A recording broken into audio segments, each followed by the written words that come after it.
사람들이 어떻게 단어를 쓰고 이야기를 하냐에 따라서 그 사람이 신앙이 있는지 없는지가 보여지더라고요.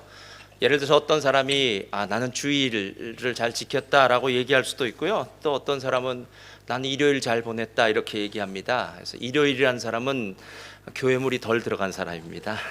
저희는 주일날 잘 지켰다. 또 한 사람은요, 난 예배를 잘 봤다 이렇게 한 사람이 있고 잘 드렸다 하는 사람이 있습니다. 오늘 성가대는 매 주마다 또 남아서 또 2시간씩 성가 연습을 하고 하나님 앞에 드리는 예배니까요, 하나님께 드려진 시간이 아름답게 하나님 앞에서 좋은 것들로 갚아주실 줄 믿습니다. 자, 우리 하나님 말씀 함께 보시겠습니다. 오늘 찾으실 말씀은 사도행전 18장 24절로부터 28절, 지난주에 읽었던 말씀인데요, 조금 계속 이어서 함께 좀 더 보도록 하겠습니다. 사도행전 18장 24절로부터 28절입니다. 우리 다 같이 일어나셔서 우리 함께 하나님의 말씀을 봉독해 올리겠습니다. 시작. 알렉산드리아에서 난 아볼로라 하는 유대인이 에베소에 이르니 이 사람은 언변이 좋고 섬김에 능통한 자라. 그가 일찍이 주의 도를 배워 열심히 예수에 관한 것을 자세히 말하며 가르치나 요한의 세례만 알따름이라. 그가 회당에서 담대히 말하기 시작하거늘 브리스길라와 아굴라가 듣고 데려다가 하나님의 도를 더 정확하게 풀어 이르더라. 아볼로가 아가야로 건너가고자 하므로 형제들이 그를 격려하며 제자들에게 편지를 써 영접하라 하였더니 그가 감에 은혜로 말미암아 믿은 자들에게 많은 유익을 주니 이는 성경으로서 예수는 그리스도라고 증언하여 공중 앞에서 힘있게 유대인의 말을 이김이러라. 아멘. 자리에 앉으시기 바랍니다. 잠깐 기도하겠습니다. 좋으신 주님 감사합니다. 오늘도 함께 하나님의 말씀 앞에 섭니다. 하나님의 은혜의 말씀, 축복의 말씀, 그리고 우리의 삶을 인도하시는 진리의 말씀이 우리에게 가장 필요한 음성으로 들리워 주시옵소서. 험한 세상을 살아가면서 또 인생의 가치가 무엇인지, 목적과 의미가 무엇인지를 모르며 멜번 땅에서 살아갈 때가 얼마나 많은지 모릅니다. 마음속에는 공허한 것도 있고 여러 가지 힘들고 어려운 것이 있을 때마다 무엇을 위해서 살아가야 되는지 걱정하고 염려하는 자들도 있습니다. 하나님, 이 시간에 성령께서 저들의 어두운 마음 가운데 빛을 비추어 주시고 하나님의 진리의 말씀으로 채워 주시옵소서. 오늘 말씀을 들을 때 우리의 심령이 변화받게 하시고 하나님 앞에서 다시 한번 기쁨이 샘솟듯 흘러넘치는 축복의 시간 되게 하여 주옵소서. 감사드리며 예수님의 이름으로 기도드립니다. 아멘. 아멘. 저 오늘 여러분들과 함께 오늘 말씀의 제목은요, 다 같이 한번 읽어볼까요? 이는 아닌데, 공부의 신들을 다 같이 읽겠습니다. 시작. 공부의 신들을 쓰시는 하나님, 이란 제목으로 함께 은혜를 나누기를 원합니다. 아마 지난주에 이어서요, 조금 더 계속 오늘 한 번 더 이야기하도록 하겠습니다. 사람은 불완전한 존재입니다. 이 말은 아무리 훌륭한 사람이라고 해도 부족한 면, 연약한 부분들, 또 모난 부분이 있더라라는 것입니다. 그래서 우리가 이렇게 훌륭한 사람이 부족한 부분이 있는 것을 가끔 볼 때마다 하나님은 어떤 분이시라고 얘기하죠? 공평하신 분이시다라는 이야기를 합니다. 한 사람을 완벽한 것 같지만 그 뒤에는 부족한 것들이 있게 하셔서 하나님은 이 땅을 사는 모든 사람들이 겸손하게 하신 것, 그것이 바로 하나님의 손길이더라라는 것입니다. 모차르트를 일컬어 음악의 뭐라 그럴까요? 아버지요. 천재. 이제 상식도 공부해야 되겠습니다. 모차르트는 음악의 천재라고 해요. 음악의 천재. 그러면 베토벤을 일컬어 뭐라고 얘기했는지 아시죠? 성악. 음악의 성인이라고 얘기할 정도로 성악 베토벤이다라고 이야기합니다. 많은 작곡가들이 역사 가운데 있었지만 왜 굳이 베토벤을 일컬어 성악이라고 했느냐 하면, 베토벤이 지었던 그 주옥 같은 교향곡, 합창, 이런 것도 있지 않습니까? 그걸 들을 때마다 우리는 몸이 전율하고 또 우리 마음 가운데 어떻게 저렇게 위대한 음악을 만들어낼 수 있을까 하는 그런 경외의 감정도가 들기 때문이 아닐까 하는 생각이 들었습니다. 그러나 그렇게 성악이라고, 악성이죠. 죄송합니다. 성악이는 악성이라고 일컬어지는 악성인 베토벤인데요. 악성인 베토벤이 그렇게 음악에는 위대한 사람이었을지 모르지만 성질은 괴팍하고 정말 더러웠다고 합니다. 그래서 그의 피아노 연주회 때에 뒤에서 소근소근 거리기라고도 하면 뭐라고 얘기했냐면 이따위 돼지 같은 것들 앞에서 내가 들려주기 위해서 피아노를 쳤느냐고 소리 지르기도 하고 이웃사람, 극장 지배인하고도 싸움박질도 하고요. 또 보불전쟁이 일어났을 때는 프랑스의 그 장교들이 피아노를 쳐달라는 그 말 듣기 싫어서 200km를 걸어서 비엔나로 돌아갔다고 합니다. 그 정도로 성격이 얼마나 괴팍한지 모르는데요. 심지어는 하인이 달걀을 잘못 싸왔다고 하나씩 하인에게 던지기도 하고 스프를 따르는 법이 옳지 않았다고 그 종업원의 머리에다가 스프를 붓기도 하고요. 자기를 향해서 하숙집 사람들이 존경의 표시로 인사를 하면 그 공손하게 절하는 것도 보기 싫고 귀찮다고 그 집을 나가버렸다고 합니다. 그러니까 얼마나 이 괴팍한 성격의 사람인지 모릅니다. 근데 그 모든 이유의 뒤편에는 그가 귀가 잘 들리지 않았기 때문이요, 그의 인생이 정말 힘들었기 때문이라고 합니다. 조카의 문제, 또 유산의 문제, 삶의 문제, 정말 종합병원이라고 할 만큼 여러 가지 질병을 가지고 있었던 이 베토벤. 그래서 하나님 신은 이 베토벤에게는 음악이라는 그 놀라운 재능과 축복을 주셨지만 그의 삶은 정말 고통과 고통의 연속인 그런 부족한 삶이었더라라는 것입니다. 우리가 나이가 들고 세상을 더 살아가면서 배우는 것이 무엇입니까? 세상은 우리 마음대로 되어지지 않습니다. 우리가 아무리 열심히 살고 논리적, 이성적, 아니면 우리의 미래를 우리가 최선을 다해서 준비했다고 해도 세상은 우리 마음대로 움직여지지 않습니다. 세상에는 보이지 않는 하나님이 다스리고 계시고 또 그 하나님, 위대하신 하나님의 그 창조주의 역사가 우리가 모르는 사이에 이 땅을 인도해 가시기에 우리는 하나님 앞에서는 겸손해질 수밖에 없더라라는 것입니다. 지난주에 우리는 공부의 신 아볼로를 보았습니다. 그런데 실제로 이 아볼로 외에도 신약에는 바울이라는 또 다른 공부의 신이 있습니다. 이 두 사람은 학문적으로나 또 학력적으로 얼마나 뛰어났던 사람인지 모릅니다. 그래서 바울은 14권의 서신서를 쓰면서 신약 성경의 거의 반이나 되는 분량을 채울 정도로 그렇게 훌륭했던 지식인이었고, 아볼로와 함께 우리가 감히 공부의 신이다라고 얘기할 정도로 훌륭한 사람들이더라라는 것입니다. 그런데 한 가지만 더 생각해 보면은 이렇게 공부의 신이라고 불릴 수 있는 이런 사람들을 다스리고 있는, 이런 사람들을 이끌고 움직이고 계시는 하나님은 더 위대하신 분이심을 믿습니다. 그래서 하나님에 대해서 우리가 조금만 더 생각해 보면은 아무리 인간이 훌륭하고 잘났다고 해도 그 인간을 하나님께서 이리도 옮기고 저리도 옮기고 움직이시더라라는 것입니다. 오늘 우리가 읽은 24절 말씀을 다시 한번 보시기 바랍니다. 24절에 이렇게 이야기합니다. 알렉산드리아에서 난 아볼로라 하는 유대인이 에베소에 이르니, 지난주에 알렉산드리아는 로마 제국의 두 번째 도시였다고 했습니다. 그리고 에베소는 소아시아에 있었는데 로마 제국의 세 번째 도시였습니다. 특별히 에베소가 유명했던 이유는 고대의 7대 불가사리라고 얘기하는 아데미 신전이 이 에베소에 있었기 때문에 매년 아데미 신전의 축제가 있는 날이면 온 유럽과 로마 제국의 사람들이 이 에베소에 모여서 정말 요즘 월드컵이나 올림픽 경기가 열리는 것처럼 정말 유명했던 잔치가 벌어진 것이 바로 이 에베소에서 벌어진 일이었더라라는 것입니다.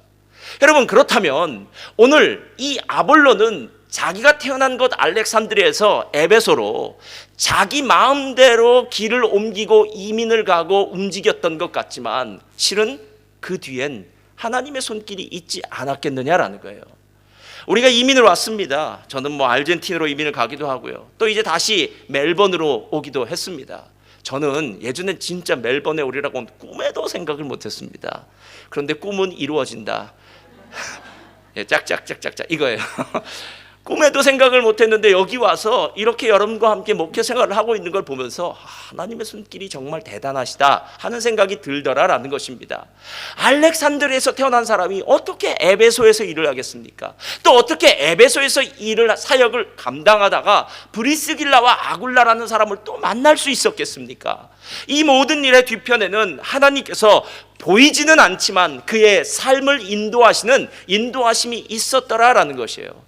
그런데 거기서 그치지 않고 27절을 한번 보시기 바랍니다. 우리 한번 다 같이 읽어볼까요? 27절이요. 27절 시작.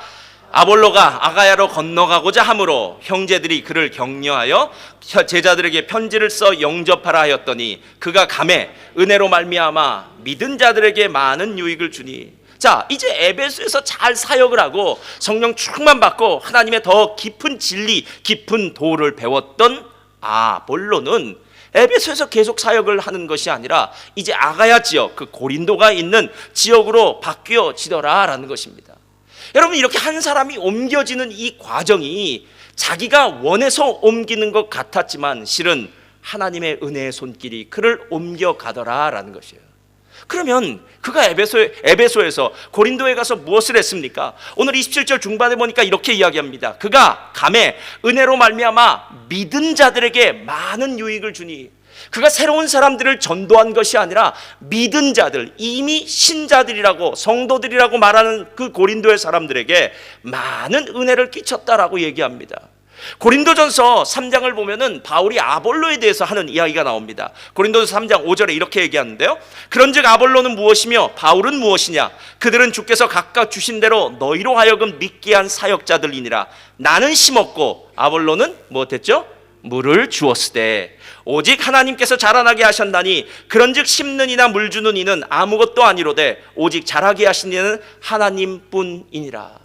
그러니까 지금 사도 바울이 고린도 교회를 개척하고 이제 아름다운 말씀의 씨앗, 복음의 씨앗을 뿌려놓은 곳에 여러 가지 문제가 생겨서 핍박이 있어서 사도 바울은 고린도에서 싹 빼내서 다른 곳으로 옮겨가시고, 그리고 그 고린도에는 바로 준비된 아볼로가 그 고린도에 가서 2대 목회자가 되었더라라는 것입니다. 그런데 고린도에 있었던 이 아볼로가 얼마나 훌륭했느냐 하면, 개척자가 개척을 했던 그 교회, 그것도 개척자가 1대 목사가 그 유명한 사도 바울이 개척한 그 교회에 가서 2대 목사로 부임을 했는데, 그 2대 목사로 부임하고 난 다음에 큰 부흥이 일어났더라라는 거예요. 여러분, 이게 그냥 들으면 아무것도 아닌 것 같지만 한국 교회의 가장 큰 문제입니다. 우리 한국 교회가 다음 세대를 키워놓지 못했어요. 그래서 첫 개척 세대죠. 1세대 우리 목회자님들이, 1세대 성도님들이 교회를 얼마나 크게 세워놓는지 몰라요. 그래서 교회는 어마어마하게 만들어놨습니다. 요즘 한국에 가면요, 각 동네마다 제일 큰 건물은 교회예요. 교회가 얼마나 큰지, 얼마나 아름다운지 여러분 그 안에 들어가 보면요 깜빡깜빡 놀랍니다. 이제 한국은 시골이나 서울도 없지 않습니까? 이제 시골도 서울 같고 서울도 시골 같고, 이제 다 시골이 서울 같은데 그 시골에도 어마어마한 교회가 지어져 있더라라는 거예요. 여기까지는 전 세대가 개척한 1세대가 정말 잘해놨는데, 그 교회를 과연 2세대들한테 넘겨주려면 2세대 목회자를 만들어야 되는데 그 부분에 대해서는 부족하였더라라는 거예요. 어떻게 사도 바울이 개척한 그 무시무시한 교회에 아볼로가 갔는데 아볼로가 이렇게 부흥을 시킬 수 있었겠느냐라는 거예요. 저희가 예전에 저희 권사님 댁에 갔더니 꽃이 그 마당에 가니까, 2층 옥상에 가니까요 정말 꽃나무들을 잘 키우셨더라고요. 그래서 저는 화분에 꽃이 담기면, 화분에 나무가 담기면 다 죽는 줄 알았어요. 왜냐하면 교회에 행사가 있으면 화분이 오지 않습니까? 행운목이 오든지 무슨 나무가 오든지. 그런데 몇 달을 넘기는 것을 거의 본 적이 없어요. 그래서 제 마음엔 저런 나무는 화분에 심기면 죽는 거구나 이런 생각을 했는데, 그 권사님 댁에 가보니까 화분에 심긴 나무들이 다 잘 자라고 있더라는 거예요. 그래서 제가 물어봤습니다. 권사님, 어떻게 이렇게 화분에 심긴 나무가 잘 자랄 수 있습니까? 라고 물어봤더니 저한테 이렇게 얘기하는 거예요. 목사님, 장사들이, 화원 장사 하시는 분들이 팔 때 어떻게 파냐면, 그 화분에 조그만 화분에 큰 나무가 있을 때는 그 조그만 흙이 거의 거름덩어리라는 거예요. 그러니까 양분이 많다는 거예요.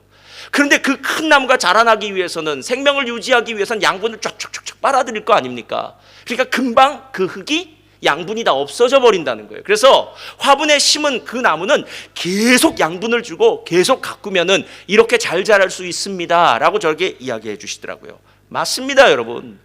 심는 것만 중요한 것이 아니라 그것을 잘 가꾸는 능력이 있는데, 놀라운 사실은 하나님께서는 아볼로에게 많은 학식을 배운 은사를 허락하셔서, 요즘 같으면 교육학 박사겠죠, 이런 교육학, 수사학 이런 박사를 만드셔서 이 아볼로를 에베소에서 뚝 뛰어다가 고린도에 딱 심으시고 이 고린도 교회에 사도 바울이 개척해서 막 부흥하는 교회에 교육학적으로 가르침의 역사를 통해서 그 놀라운 축복을 허락하셨더라, 부흥의 역사를 허락하셨더라라는 거예요.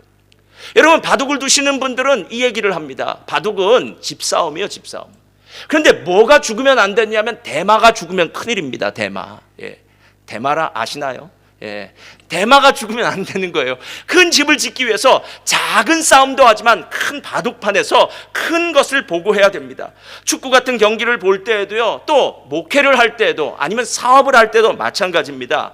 경기의 흐름을, 그리고 큰 그림을 보지 못하는 사람들은 대개 사업이나 어떤 일들에 대해서 실패할 수 있더라라는 것입니다. 우리가 생각하기에는 이렇게 말할 수 있겠죠. 아니, 아볼론 훌륭한 사람 아닙니까? 교육적인 효과가 있고 정말 교육학 박사가 훌륭한 사람이니까 에베소 교회에 그냥 내버려 두세요. 에베소 교회가 부흥할 수 있습니다. 에베소 교인들은 우리 아볼로 목사님이 최고라고 얘기할 수도 있었어요. 그러나 하나님은 그 에베소에서 아볼로 목사님을 뚝 떼어내서 고린도로 보내신다는 거예요. 반대로 고린도 교회도 마찬가지입니다. 사도 바울 선생님이 최고입니다. 사도 바울이 얼마나 많은 기적과 이사를 일으킵니까? 사도 바울이 성령 충만도 얼마나 많이 하는지 모릅니다 라고 이야기하면서 고린도 교인들이 좋아할 수도 있었지만 뚝 떼어내서 다른 곳으로 보내더라 라는 것입니다. 여러분, 우리가 하나님에 대해서 잘 알지 못하는 것은 하나님의 생각은 우리의 생각과 틀릴까요? 같을까요? 틀립니다. 다릅니다. 하나님이 하시는 일은 우리 수준에서 생각할 수 없다는 거예요. 우리는 1 더하기 1은 2밖에는 안 됩니다. 그러나 하나님은 1 더하기 1도 3으로 10으로 100으로 1000으로 만들 수 있는 능력의 하나님, 전능하신 하나님이심을 믿습니다. 여러분, 이 하나님에 대해서 믿어야 돼요. 내게 능치 못할 일이 있겠느냐? 하나님이 제일 자존심이 상해하신 일이 있습니다. 아, 이건 하나님도 못할 거야, 이 얘기하면. 여러분, 하나님 못하시는 일은 없어요. 없는 것도 있게 하시고 죽은 자도 살리시는 하나님의 능력을 믿으시기를 예수님의 이름으로 축원드립니다. 여러분, 이렇게 고린도 교회, 실은 아볼로를 에베소에서 고린도 교회로 보냈는데요, 반대로 한번 사도행전 19장 1절 보시기 바랍니다. 1절을 보시면 이렇게 얘기해요. 아볼로가 고린도에 있을 때에 바울이 윗지방으로 다녀 에베소에 와서 어떤 제자들을 만나 이르되 너희가 믿을 때 성령을 받았느냐? 이르되 아니라 우리는 성령이 계심도 듣지 못하였노라. 여러분, 지금 아볼로를 에베소에서 빼내서 고린도로 보낸 하나님은 반대로 고린도에 있던 바울을 에베소로 데리고 왔는데 에베소에는 12명 정도의 제자들이 있었어요. 근데 이 12명 정도의 제자들, 요즘 말하면 개척 멤버들이죠. 에베소 교회의 개척 멤버들한테 사도 바울이 물어본 거예요. 너희가 믿을 때에 성령을 받았느냐? 그랬더니 그 사람들이 대답하는 게 이구동성. 우리는 성령이 있음도 듣지 못했습니다. 우리는 요한의 세례만 알 따름입니다. 그들은 모두 아볼로의 제자들이었습니다. 아직 모르는 사람이었습니다. 그때 사도 바울이 에베소에 성령 충만의 역사를 일으키고 3년 동안 두란노 소원을 지어서 에베소에 있으면서 얼마나 놀랍고 큰 일들을 일으켰느냐라는 거예요. 그러니까 실제로 하나님이 하시는 일에 대해서 우리가 왈가왈부할 수 있겠느냐는 거예요. 당장은 우리가 보기에 이거 손해나는 것 같아요, 하나님. 이러면 안 되는 것 같아요. 이건 내 생각하고 안 맞아요, 하나님. 이건 논리적으로 안 맞는 것 같아요. 하나님, 이성적으로 한번 생각해 보세요. 하나님, 이건 아니지 않습니까? 어떻게 이런 일이 벌어질 수 있습니까? 라고 우리가 하나님 앞에 이야기하는 그 것들이 시간이 지나고 난 다음에도 우리가 하나님 앞에서 계속해서 이야기할 수 있겠느냐라는 거예요. 저희가 건축을 할 때, 예전 교회 건축을 할 때요, 건축을 반을 끝냈습니다. 옆 건물을 올리고 이제 두 건물을 합쳐서 성전을 지어야 되는데 딱 뭐가 걸렸냐면요, 인스펙션이 나와서 2층에 그 예전 건물이죠. 예전 건물의 식당을 성전으로 쓰는 그것의 허가를 안 맡았다는 거예요. 저희는 제일 처음에 이렇게 얘기했죠. 그냥 하면서 하면 된다. 아르헨티나는 하면서 하면 되고 또 그런 사람들 오면 또 다 해결하는 방법도 있고 하면서 하면 된다라고 했는데 이번에는 하면서 하면 안 되는 거예요. 딱 식당을 뜯어놔서 이제 비가 확 새기 시작하는데 식당이 딱 뜯어놓고 난 다음에 그 다음에는 문제가 생겨서 딱 거기서 건축이 스톱이 된 거예요. 한 1년 8개월 동안 저희가 점심 식사를 못 먹었습니다. 저는 교회 점심 식사가 이렇게 위대한지 몰랐어요. 어느 분을 신방했더니 저한테 이렇게 얘기더라고요. 왜 요즘 교회 안 나오시냐 했더니 점심도 안 먹는데 교회를 왜 가냐고 그러더라고요. 그래서 점심 드시러 오셨구나 한 생각. 그래서 점심이 중요한 거예요. 점심이 중요한 거예요. 한 1년 7개월이에요. 처음에는 집사님들이 얼마나 좋아하신지 몰라요. 잘 됐다. 뭐 교회밥 오랜만에 좀 안 먹어도 되니까 밖에 식당 나가서 먹자. 그래서 식당으로 막 흩어지고 좋아하더라고요. 근데 여러분, 식당밥도 한두 번이죠. 식당에 가서 식당에 밥을 사 먹을 때도 혼자 갑니까? 여러 명이 같이 가야 되는데 이거 내가 돈을 내야 될지 저 사람이 돈을 내야 될지 이것도 힘든 거예요, 여러분. 나중에는 야, 이것도 저것도 다 싫다, 집으로 가자. 그래서 예배 끝나면 다 집으로 돌아가는 거예요. 그러니까 교회가 점심 예배만 끝나면 아주 무주공산이 돼버린 거예요. 아무도 안 사는 적막강산이 돼버리기 시작한 거예요. 그때 제가 설교도 중요하지만 밥도 중요하구나. 밥의 문제를 해결하지 못하면 이 교회는 존폐 위기에 다다르겠구나 하는 생각이 들었어요. 그렇게 1년 7개월을 보내면서 얼마나 힘들었는지 모릅니다. 그때 제 생각에 하나님, 이렇게 힘든 것을 통해서 무엇을 가르쳐 주시려고 합니까? 찬송가에 보면 이런 찬송이 있더라고요. 이 풍랑이 연하여서 더 빨리 갑니다. 이런 찬송이 있어요. 옛날 분들 부르신 찬송이. 이 풍랑이 연하여서 더 빨리 간다는 거예요. 잠잠하면 좋겠는데 바람이 불기 시작합니다. 바람 때문에 너무 힘들고 어렵다고 생각합니다. 그런데 우리 배는 돛이 있는 거예요. 돛을 올리고 그 다음엔 닻은 걷어 올리고요. 돛을 올리고 그 바람에 맞아서, 그 풍랑의 바람 맞아서 더 빨리 갈 수 있는 것, 이것이 바로 하나님의 은혜의 손길인 줄 믿습니다. 여러분, 어떻게 우리가 하나님을 전부 다 이해할 수 있겠습니까? 가끔 어떤 사람들이 성경 공부를 하면은 삼위일체에 대해서 좀 배우고 싶다는 거예요. 그때 제가 이렇게 말합니다. 삼위일체는 배울 수가 없습니다. 삼위일체 배우다가 다 이단으로 넘어갔어요. 삼위일체는 정확한 것은 없습니다. 그러나 제가 집사님한테 얘기해 줄 수 있는 건 이것이 있습니다. 성부, 성자, 성령 세 분이 계신데 이분은 함께 하나님의 영광을 받으시고 이 세 분은 함께 아름다운 구원의 역사를 이루어 가시는 분입니다. 여기서 더도 말고 덜도 말고 알지 마시기 바랍니다. 그리고 모르는 거는 어디 가서 물어보라고요? 나중에? 예, 하나님 앞에 가서요. 예. 그때 가시면은 물어보고 안 가시면은 그건 문제니까요. 예.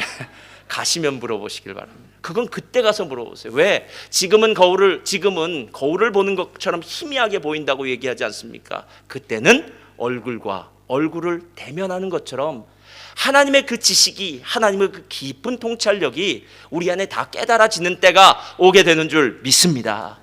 그렇게 하나님을 생각하면서 오늘 바울과 아볼로를 이렇게 이리도 옮겼다 저리도 옮겼다 사용하신 하나님을 보면서 저는 두 가지가 생각나더라는 거예요. 그래서 그 두 가지를 오늘 잠깐 여러분과 나누기를 원합니다. 자, 첫째로, 펴주시고요. 첫째로, 오늘은 한 발자국씩 늦네요. 자, 다 같이 읽겠습니다. 시작. 하나님은 실력과 영성으로 준비된 자들을 쓰십니다. 첫 번째요. 자, 이 실력과 영성이 중요해요. 바울과 아볼로는 그 사역을 통해서 우리가 분명히 알 수 있습니다. 그들은 실력이 있는 사람이었습니다. 어렸을 때부터 학문적으로나 삶에 지식적으로나 많은 것들을 배운 사람입니다. 그래서 그들은 실력적으로 이미 준비가 되었던 사람입니다. 그런데 제가 여기서 말하는 실력이라는 것이 단순히 공부라고 생각하지는 마시기 바랍니다. 고린도전서 12장을 보면은 교회가 예수 그리스도의 몸이지 않습니까? 교회, 예수 그리스도의 몸된 이 교회는 눈만 있는 것도, 코만 있는 것도, 손만 있는 것도, 발만 있는 것도 아니요, 모든 기관들이 함께 어우러져서 하나의 몸을 이루어 가더라 하고 이렇게 이야기하고 있지 않습니까? 세상에 공부만 잘하는 사람이 교회에 다 모이면요, 무슨 재미로 살겠습니까? 운동 잘하는 사람도 있어야 되고요, 그 다음에 목수하시는 분도 있어야 되고요, 청소하시는 분도 있어야 되고요, 사업 잘하시는 분도 있어야 되고요, 페인트 잘하시는 분 어디 계세요? 페인트 잘하시는 분도 있어야 되고요, 노래 잘하시는 분도 있어야 되고요, 기타 잘 치시는 분도 있어야 되고요. 각 사람이 다양하게 다 모일 때 이 교회가 아름다워지는 것이 아니겠느냐라는 거예요. 여러분, 실제로 하나님께서 우리들에게는 각 사람 달란트, 은사를 허락하십니다. 은사를 허락하실 때 성경에는 분명히 이렇게 얘기해요. 어떤 사람은 5달란트, 어떤 사람은 2달란트, 어떤 사람은 1달란트. 즉 세상 사람들이 보기에 야, 이 사람 달란트는 진짜 대단해. 그래서 큰 회사를 운영할 수 있는 달란트가 있을 수 있어요. 어떤 사람은 작은 구멍가게를, 키오스크 같은 그런 구멍가게를 운영할 수 있는 달란트가 있을 수도 있어요. 그러나 중요한 것은 큰 사업체를 운영하던 작은 키오스크를 운영하던 그 업계에서는 최고가 되시기를 예수님의 이름으로 축원드립니다. 여기서 말하는 최고는요, 그냥 경쟁해서 매상을 많이 올리라는 것이 아니라 하나님이 내게 주신 달란트를 잘 개발해서 그 일을 통해서 하나님의 영광을 돌릴 수 있는 사람이 되어야 되지 않겠느냐라는 거예요. 사도 바울이 디모데후서 2장 20절 이렇게 이야기합니다. 한번 펴주시고요. 자, 디모데후서 2장 20절 한번 우리 다 같이 읽겠습니다. 시작. 큰 집에는 금과 은의 그릇이 있을 뿐 아니요 나무와 질그릇도 있어 귀 쓰는 것도 있고 천이 쓰는 것도 있나니. 자, 잠깐만 거기서 멈춰 주시고요. 20절. 큰 집에는 금과 은의 그릇이 있을 뿐 아니라 나무와 질그릇도 있대요. 그러니까 이 말이 무슨 말이냐면 하나님이 사용하시는 그릇은 여러 종류라는 거예요. 어떤 건 금그릇, 어떤 건 은그릇, 어떤 건 나무그릇, 어떤 건 질그릇이라는 거예요. 인간들이 보기에는 금그릇은 훨씬 더 가치가 있고 나무나 질그릇은 가치가 없는 것처럼 보여요. 이건 인간적인 생각입니다. 그 다음에 21절 다 같이 한번 더 읽겠습니다. 그러므로 시작. 그러므로 누구든지 이런 것에서 자기를 깨끗하게 하면 귀 쓰는 그릇이 되어 거룩하고 주인의 쓰심에 합당하며 모든 선한 일에 예비함이 되리라. 여러분, 우리가 한 번만 하나님의 관점을 한번 생각하시 바랍니다. 하나님한테도 금이 중요할까요? 또 거기 아니 우리도 중요한데 하나님도 중요하시겠죠. 예, 그래서 천국은 황금길이 열려있다고 하지 않습니까? 돌길이 아니라. 여러분, 하나님에게 다이아몬드가 진짜 중요할까요? 여러분, 그건 우리들이죠. 우리들 이 땅에 물질로 사는 사람들이요. 하늘나라에는 영적인 삶이잖아요. 영적인 삶에 다이아몬드가 돌이 무슨 소용이 있겠습니까? 예. 여러분, 실제로 하나님의 눈으로 보면 이 땅에 있는 것들은 아무것도 아니에요. 우리는 이게 금그릇이야, 이 사람은 많은 은사를 받았어, 이 사람은 귀 쓰인 거야 라고 얘기하지만 하나님은 그렇게 평가하는 것이 아니라 자기를 깨끗하게 하면 귀 쓰는 그릇이 되어 라고 이렇게 얘기하는 거예요. 자기를 깨끗하게 한다는 것은 이거예요. 하나님의 보배가 질그릇에 담겨 있을 때 그 질그릇은 아무것도 아닌 싸구려 $2숍에서 살 수 있는 그릇인 것 같지만 함부로 아무 곳에나 내어놓는 것이 아니라 그 안에 담겨진 보배 때문에 보석함 가운데 아니면 가장 중요한 금고 가운데 있는 자가 될 수 있더라라는 거예요. 그 질그릇 때문에 그 자리에 있는 것이 아니라 질그릇 안에 담겨진 보배 때문에 그 질그릇도 귀히 여김을 받을 수 있다는 거예요. 또한 예수님이 타셨던 나귀 새끼도 마찬가지 아닙니까? 아무나 어떤 나귀나 새끼를 다 탈 수가 있습니다. 중요한 것은 그 위에 예수님이 올라타셨습니다. 그리고 종려 주일날 예수님이 예루살렘에 입성했습니다. 사람들이 종려나무 가지를 꺾기 시작합니다. 자기의 옷들을 펴기 시작합니다. 그때 그 나귀 새끼는 이런 생각을 해야 된다는 거예요. 내가 잘났기 때문이 아니라 내 위에 나에 올라타신 그 예수님이 영광을 받으시기에 나도 그 영광의 자리에 함께 동참할 수 있더라라는 것입니다. 여러분, 오늘 제가 이야기를 하는 이유는 무엇이냐면요, 실은 실력이 있어야 되는 거예요. 실력이요, 실력. 어떤 실력이든 실력이 있어야 돼요. 무엇이든 여러분이 하는 일에서는 정말 최선을 다해서 해야 돼요. 그래서 여러분이 하는 일에 대해서는 컴플레인을 잘 받으면 안 돼요. 그러나 받을 수 있을 수도 있겠죠. 그러나 최선은 다해야 되지 않습니까? 그래서 정말로 하나님이 내게 주신 그 일을 죽게 하듯 하는 사람, 이 사람이 진짜 실력이 있는 사람이라는 거예요. 드고아에서 뽕을 치던 아모스가 어느 날 하나님의 음성을 듣습니다. 그리고 남유다에 살던 그가 북이스라엘까지 선지자의 일을 감당합니다. 구두 수선공이었던 D.L. 무디가 하나님의 부르심을 받습니다. 그리고 하나님의 위대한 설교자가 됩니다. 그리고 댐장이었던 존 버년이 하나님의 은혜 가운데서 설교자가 되고 난 다음에 그는 성경 다음으로 가장 많이 팔렸다고 하는 철로 역정 책을 쓴 가장 위대한 저자 중에 한 사람이 되었더라라는 겁니다. 공부만 잘하는 것이 아니라 내가 있는 그 자리에서 최고의 실력을 가질 수 있는 사람들이 되시기를 예수님의 이름으로 축원드립니다. 그런데 그 실력과 함께 영성이 붙어져야 된다는 거예요. 왜냐? 실력만 있고 영성이 없으면요, 재수없는 사람이 되는 거예요. 꼴불견 사람이 되는 거야. 저 사람은 실력은 많은데 까칠해. 실력은 많은데 야, 저 사람과 함께 있기 싫어 라는 이야기들을 하기 쉽더라라는 거예요. 고린도서 16장을 보면 아볼로에 대한 이야기가 한 가지 더 등장합니다. 형제 아볼로에 대하여는 저더러 형제들과 함께 너희에게 가라고 내가 많이 권하되 지금은 갈 뜻이 일절없으나 기회가 있으면 가리라, 이렇게 얘기를 해요. 이 말이 무슨 말이냐면 지금 고린도 교회가 나는 바울파, 나는 아볼로파, 나는 베드로파 이렇게 분파가 일어났다는 거예요. 그래서 지금 사도 바울이 그 분파에 대한 책망을 고린도 전서의 편지를 보내면서 보내다가 마지막에는 아볼로에게 당신이 이 고린도에 가서 지금 있는 문제들을 좀 해결하십시오 라고 편지를 보내는데, 그때 아볼로가 뭐라고 이야기를 하냐면은, 내가 지금 고린도에 갔을 때 혹시 나를 추종하는 사람들, 그러니까 나는 아볼로파요라고 하는 사람들이 혹시 내가 그곳에 감으로 말미암아서 더 분쟁이 일어날지 모르니까 지금은 가지 않겠습니다. 나중에 기회가 있으면 제가 그곳으로 가겠습니다. 이렇게 겸손하게 하나님의 뜻 가운데서 하나님의 인도하심을 받는 사람이 되었더라라는 것입니다. 영적인 사람은요, 자기를 높이는 사람이 아니라 주님을 높이는 사람인 줄 믿습니다. 그래서 영적인 사람이 진짜 무서운 거예요. 그 사람의 실력 때문이 아니라 그 안에 담겨져 있는 예수 그리스도의 능력 때문에, 성령의 능력 때문에 그 사람이 무서운 사람이 되는 줄 믿습니다. 그래서 교회 안에 있는 사람은요, 실제로 실력과 함께 영적인 능력으로 충만해야 되는데, 오스왈드 샌더스 목사님의 영적 지도력이라는 책에는 이런 시가 한 편 나옵니다. 내게 하나님의 사람을 주소서라는 책이에요. 제가 읽을 테니까 여러분 한번 들어보세요. 내게 하나님의 사람을 주소서, 한 사람을. 믿음이 그의 마음을 지배하는 사람을 주소서. 그러면 나는 모든 오류를 바로잡고 그리고 인류의 이름으로 축복하겠나이다. 내게 하나님의 사람을 주소서, 한 사람을. 혀가 하늘의 불에 접촉된 사람을 주소서. 그러면 나는 가장 어두운 마음을 밝혀 높은 결심과 깨끗한 열망을 지닌 마음들이 되게 하겠나이다. 내게 하나님의 사람을 주소서, 한 사람을. 주님의 능력 있는 한 선지자를 내게 주소서. 그러면 나는 칼이 아닌 기도로 이 땅에 평화를 가져오겠나이다. 내게 한 사람을, 하나님의 사람을 주소서, 한 사람을. 그가 보는 환상을 따르는 사람을 내게 주소서. 그러면 저는 무너진 당신의 성소를 재건하고 그 앞에 민족들로 무릎 꿇게 하겠나이다. 그럼 이야기가 무슨 얘기냐면요, 한 사람의 믿음 있는 사람이 세상을 바꿀 수 있더라라는 겁니다. 예. 정말 무시무시한 것은 실력과 영성으로 결합된 그 한 사람이 고린도를 변화시키고 에베소를 변화시키고 가는 곳마다 하나님의 놀라운 역사를 일으켰던 바로 사도 바울과 아볼로가 아니었느냐라는 거예요. 멜번 순복음교회는 많은 사람들이 필요합니다. 그러나 많은 사람보다 진짜 한 사람이 필요합니다.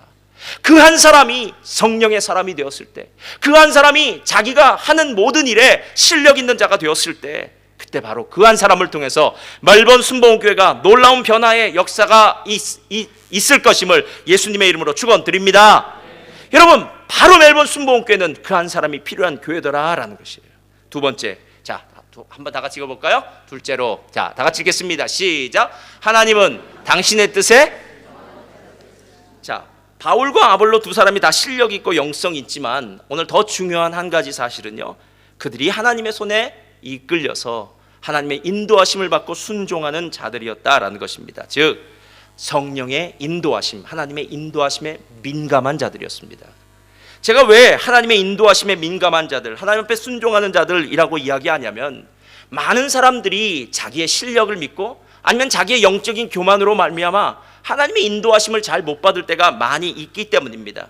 구약의 하나님은 꿈으로, 환상으로, 또 다른 사람의 입술을 통해서, 천사들을 통해서, 마음의 평안으로, 상황으로, 여러 가지 다양한 방법으로 하나님의 인도하심을 우리에게 허락하셨습니다. 여러분, 요즘 우리 사사기 보지 않습니까? 사사기 보면 기드온이 나옵니다. 기드온은 하나님의 뜻이 무엇인지 받고 난 다음에도 아직 분명하게 하나님의 뜻이 무엇인지를 잘 알지 못하고 순종할 준비가 되어 있지 않았습니다. 그는 양털을 가지고 하나님께 질문하고 하나님을 시험합니다. 하나님, 양털만 이슬이 젖고 땅은 마르게 해주세요. 그 다음 날은 양털에는 이슬이 닿지 않고 땅만 젖게 해 주옵소서. 근데 그렇게 해도 그는 믿어지지 않더라는 거예요. 나중에 그는 결국 미디안 지역에 들어가서 그쪽 병사들이 꾼 꿈 이야기를 듣고 난 다음에 하나님의 뜻 가운데서 위대한 용사, 큰 용사, 위대한 사사로서 전쟁을 시작하게 되었더라라는 것입니다. 자, 저를 따라 하시 바랍니다. 하나님은 좋으신 분입니다. 하나님 좋으신 분이세요. 하나님이 만약에 우리의 삶에 말씀하지 않으신다면, 우리의 삶을 인도하지 않는다면 어떻게 세상을 살 수 있겠습니까? 문제는 우리가 하나님의 인도함을 받는 방법을 잘 모르고 그리고 하나님의 그 방송국의 주파수가 맞지 않아서 내 뜻대로 내 생각대로 우리의 삶을 이끌 때가 얼마나 많느냐라는 거예요. 시편 119편 105절은 매일 성경 제일 앞장에 나와 있는 말입니다. 여러분 아시나요?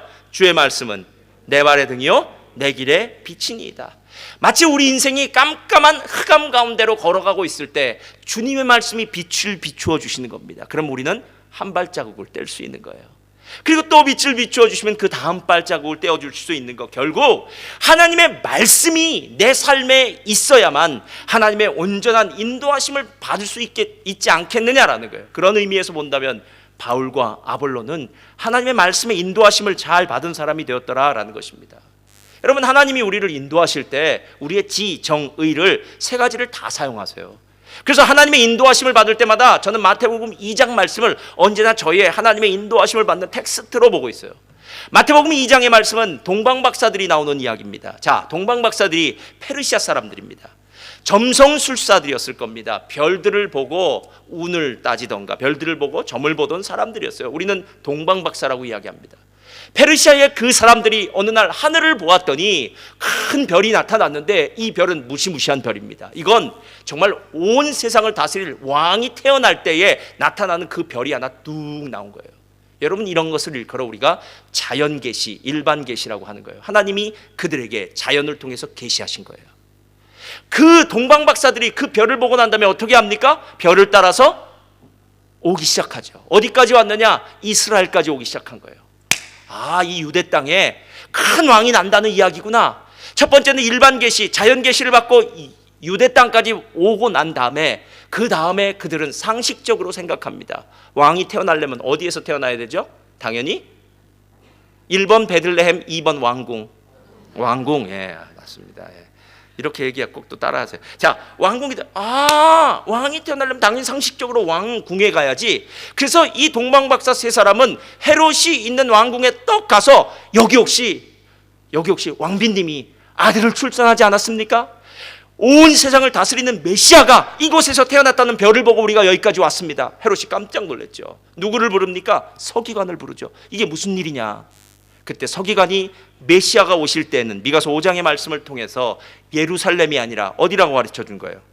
베들레헴을 가르쳐 준 거예요. 자, 처음에는 일반 계시, 자연 계시를 보고 하나님을 따라왔어요. 그래도 그들은 올바로 따라왔습니다.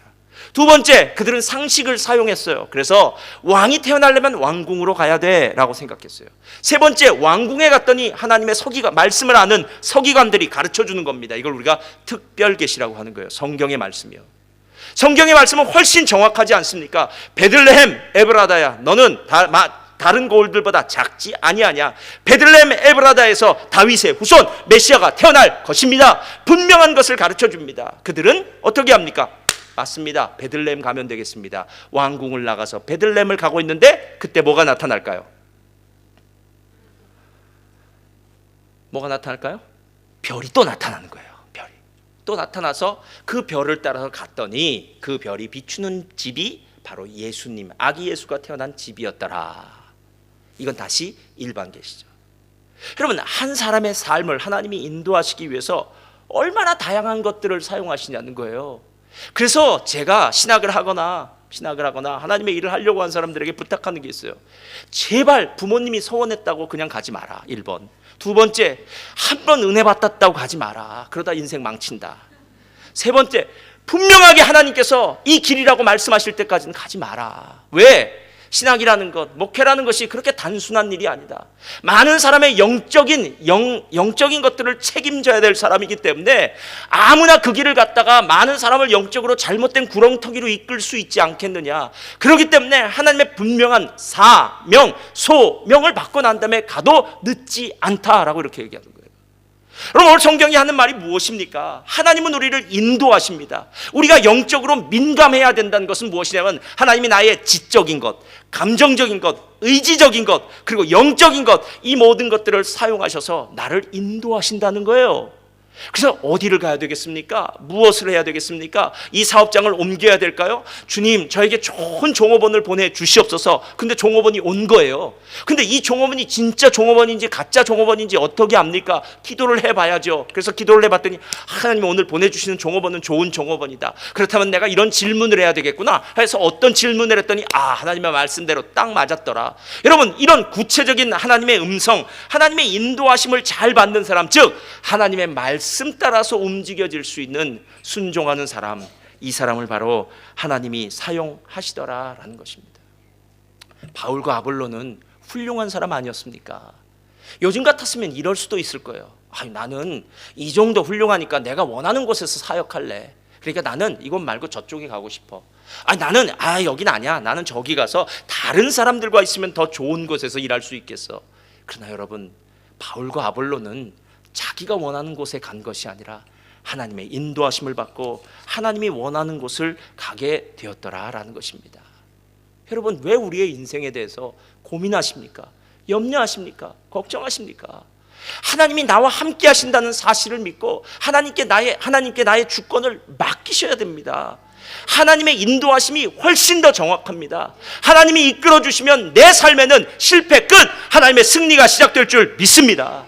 그래서 사도 바울은 이렇게 얘기를 하는 거예요. 우리가 이 보배를 질그릇에 가졌으니 이는 심히 큰 능력은 하나님께 있고 우리에게 있지 아니함을 알게 하려 함이라. 사도 바울이 가장 큰 고난을 받을 때, 고난을 당하면 여러 가지로 생각할 수가 있어요. 첫 번째, 죄를 지은 사람이라면 내 죄 때문에 이렇게 고난받는 거야. 그럼 빨리 회개하시면 끝입니다. 회개하고 난 다음에 하나님은 새롭게 하실 거예요. 두 번째, 왜 이 고난이 나한테 왔는지 잘 모를 때가 있어요. 그러면 하나님을 의지하시기를 예수님의 이름으로 축원드립니다. 하나님이 좋은 것 주시겠지. 나의 삶 가운데 지금 힘들고 어려운 순간들이 있지만 이 일은 하나님의 섭리 가운데, 계획 가운데 있는 것일 거야. 하나님은 신실하시고 좋으신 분이니까 언제나 내게 신실하신 것, 좋은 것들을 주실 거야. 할렐루야. 이 믿음을 가지라는 거예요. 만약에 우리가 정말 주님의 일을 열심히 감당하고 있는데 고난이 올 때도 있어요. 그때는 기뻐하시기를 예수님의 이름으로 축원드립니다. 할렐루야. 내가 지금 주님과 함께 십자가의 길, 고난의 길에 동참하고 있구나. 사도 바울이 골로새서에 말한 것처럼 그리스도의 남은 고난을 교회를 위해서 내 몸에 채운다고 얘기하지 않습니까? 주님과 함께 고난의 길을 걸어가는 것은요, 정말 복된 길이기에 내가 지금 고난 받는 것도 행복할 수 있더라라는 겁니다. 사도 바울은 고난 가운데 무엇을 알았느냐? 나는 연약한 존재구나. 난 아무것도 아니구나. 그러나 내 안에 계신 하나님이 크신 분이구나. 할렐루야. 그러면 고난은 우리의 육적으로 올라갔던 교만했던 자만심과 모든 것을 한 방에 다 무너뜨린다는 것을 아십니까? 우리가 언제 가장 큰 문제가 있는 줄 아세요? 잘 나갈 때요, 잘 될 때요, 문제가 없다고 이야기할 때요, 평안하다고 이야기할 때요, 자녀들 다 잘 크는 것 같고 사업장 다 잘 되는 것 같고 건강 이 정도면 좋은 것 같고, 이야 우리 집안에 문제가 하나도 없어 라고 얘기하면 그 다음 날부터 문제가 시작되는 거예요. 왜? 하나님은 지금 나의 삶 가운데 평안한 그 모든 것을 하나님이 지켜주시고 보호하시고 인도하시는 역사가 있기 때문이더라라는 것입니다. 조나단 에드워즈 목사님 이야기 여러분 너무 잘 아실 테니까요. 청교도 중에서 가장 위대한 사람이라고 합니다. 로이 존스 목사님이 사람들을 비유할 때 이렇게 비유했어요. 청교도들을 알프스 산에 비유한다면 마틴 루터와 칼빈은 히말라야 산과 같다. 자, 알프스가 높은가요? 히말라야 산이 높은가요? 당연히 히말라야 산이 높죠. 그만큼 마틴 루터와 칼빈 종교개혁자들은 위대하다는 거예요. 그런데 조나단 에드워즈는 그 히말라야 산 중에 있는 에베레스트 산과 같다라고 얘기했어요. 그는 1703년에 웨슬레가 태어난 똑같은 애인데요, 1703년에 태어났습니다. 미국의 대각성 운동의 주역이요, 부흥의 주역이었습니다. 그가 자신의 외할아버지의 교회를 맡아서 23년 동안 그 목회를 했던 샘 햄턴이라는 곳에는 두 번 위대한 부흥이 일어났어요. 마치 평양 대부흥이 1907년 일어났던 것처럼 조나단 에드워즈 목사님의 교회에도 1735년, 34년 그리고 1740년에 두 번의 어마어마한 부흥이 일어났어요. 샘 햄턴에 200가정이 있었다는데 200가정이 전부 예수를 믿는 무시무시한 변화의 역사가, 부흥의 역사가 있었다고 합니다. 그런데 문제는 부흥이 지나가고 난 다음에 이제 서서히 음란한 것들이 교회 안에 들어오기 시작했습니다. 이 조나단 에드워즈 목사님은 교회가 거룩해지기를 원했습니다. 그래서 정말로 교회 안에서 거룩한 사람들이 있으면 좋겠다. 진정한 회개를 한 사람, 그리고 거룩한 고백을 한 사람이 성만찬을 해야지, 아무나 다 막 세상에 죄를 짓는 사람이 성만찬을 한 것은 안 된다고 해서 이 성만찬에 대해서 엄청나게 높은 스탠다드를 잡아놨어요. 근데 이것이 문제가 되어서 결국 반대파에 의해서 그 교회를 사임하게 됩니다. 그렇게 부흥에 놀라운 역사를 일으켰던 그 교회에서 자신이 퇴직을 하게 된 겁니다. 그때 그가 쫓겨났을 때 친구에게 이런 편지를 보냈대요. 조나단 에드워즈 목사님은 애가 11명이었는데요. 나는 지금 말하자면 세상의 대양에 던져졌다네. 세상의 바다에 던져진 것 같다는 거예요. 그리고 나에게, 그리고 부양해야 할 11명의 가족에게 무슨 일이 일어날지 모른다네. 또 미래에 무슨 유익한 일을 해야 할지도 모르니 지금 무엇을 해야 할지도 모르겠네. 어느 날 갑자기 목회만 하던 이 조나단 에드워즈가 하루아침에 교회에서 잘렸으니까요. 교회에서 퇴직을 당했으니까 11명의 애들을 이끌고 어떻게 해야 될지 모르겠다는 거예요. 그때 그에게 들어온 자리가 바로 스톡브리지에 있는 인디안 정착마을의 목회자로 부름을 받았습니다. 여러분, 이 미국 독립 이전에 가장 위대한 사상가요, 가장 위대한 심리학자요, 목사요, 설교가요 라고 하는 이 조나단 에드워즈가 스톡브리지에 있는 인디안 정착마을에 가서 뭐 했는 줄 아십니까? 인디안 정착마을에 가서요, A, B, C, D, E, F, G 받아쓰기 가르쳐 줬답니다. 그러니까 이 위대한 신학자가, 이 위대한 사람이 거기서 인디안과 백인들에게 ABC를 가르쳐주는 일을 6년 동안 했답니다. 그들에게 ABC를 6년 동안 가르쳐주면서 자신에게는 개인적인 시간이 많이 나서 그 기간 동안 자신의 논문들을 집필하고 정리를 했다고 합니다. 그리고 난 다음에 그는 프린스턴의 대학장으로 가게 되지만 그것도 오래 하지 못하고 몇 달 만에 천연두 예방접종을 맞고 결국 54세에 죽게 됩니다. 조나단 에드워즈가 만약에 6년 동안 인디안 정착 마을에서 그에게 시간이 주어져서 논문을 쓰지 않았다면, 글을 남기지 않았다면 그의 후대의 사람들은 조나단 에드워즈를 위대한 사람이라고 생각하지 않았을 것이요, 많은 사람들이 조나단 에드워즈의 그 글을 통해서 하나님을 만나고 변화되는 놀라운 역사도 없었을 것이라는 거예요. 이렇게 위대한 공부의 신이라고 일컬을 수 있는 이 사람이 가장 힘들고 고통스러운 6년간의 인디안 정착 마을에 가서 살게 된 것이 하나님의 뜻이 아니겠느냐는 거예요. 인간적으로 보기에는 너무 불쌍하고 불행한 것처럼 보일지라도 하나님에게는 그 시간이 가장 귀한 시간이었고, 바로 그 시간을 통해서 조나단 에드워즈의 그 주옥 같은 설교문과 논문들을 우리가 지금 볼 수 있게 되었더라라는 것입니다. 실력과 영성을 갖춘 사람이요. 저는 우리 이 세대가, 우리 다음 세대죠. 다음 세대가 실력과 영성을 갖춘 우리 이 세대가 되기를 예수님의 이름으로 축원드립니다. 여러분의 자녀들이 실력과 영성을 갖춘 자녀들이 되기를 바랍니다. 두 번째로는 하나님의 손에 붙들린 바 되어서 하나님이 마음대로 쓰실 수 있는 사람, 하나님의 인도하심에 거추장거리는 걸리적거리는 일이 없이 하나님이 원하시는 그곳으로 인도함을 받아서 하나님께 영광 돌리는 자녀가 되기를, 우리들의 자녀가 되기를 예수님의 이름으로 축원드립니다. 여러분, 하나님은 위대하십니다. 공부의 신이 똑똑해서 위대한 것이 아니라 이 위대한 공부의 신들을 하나님이 하나님의 손으로 움직여가면서 하나님 나라를 이루어 가시고 위대한 일들을 이루어 가십니다. 저와 여러분의 삶 가운데 이 위대한 하나님에 대해서 다시 한번 기억하고 그 위대하신 하나님을 믿고 순종하는 여러분 되시기를 예수님의 이름으로 축원드립니다.